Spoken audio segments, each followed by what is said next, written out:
Past continuous tense কোনো কাজ অতীতকালে শুরু হয়ে অতীতকালে চলছিল, এরূপ বোঝালে পাস্ট কন্টিনিউয়াস টেন্স হয়। চেনার উপায়: বাংলায় ক্রিয়ার শেষে তেছিল, তেছিলাম, তেছিলে, তেছিলেন, চলছিল, চলছিলাম, চলছিলে, চলছিলেন, চলছিল, ছিলাম, ছিলে, ছিলেন ইত্যাদি থাকে। যেমন ছেলেরা খেলা করছিল, সে একটি চিঠি লিখছিল। গঠন প্রণালী: প্রথমে সাবজেক্ট, তারপর সাবজেক্ট এর নম্বর ও পার্সন অনুসারে ওয়াজ বা হোয়াই বসে এবং তারপরে V1 এর সাথে আইএনজি হয়।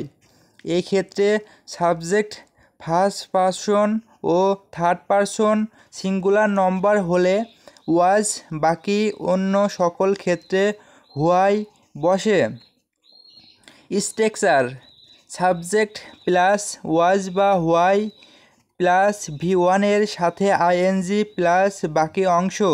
যেমন the boss why playing, she was waiting a letter. ব্যবহার: অতীতকালে কোনো কাজ কিছু সময় ধরে চলছিল বোঝাতে the boss why playing, she was waiting a letter. অতীতে একটি কাজ চলাকালীন সময়ে আর একটি কাজ সম্পাদিত হয়েছিল, এরূপ বোঝালে যে কাজটি চলছিল তা পাস্ট কন্টিনিউয়াস টেন্স এবং অন্যটি পাস্ট ইনডেফিনিট টেন্স হয়। যেমন when the phone ring, I was reading a book.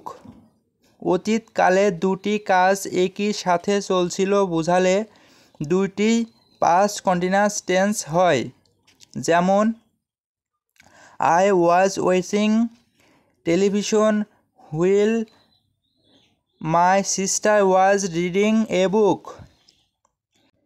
Time expression বিহীন কোনো কাজের গ্র্যাজুয়াল ডেভেলপমেন্ট বোঝাতে the night was getting colder, it was getting darker.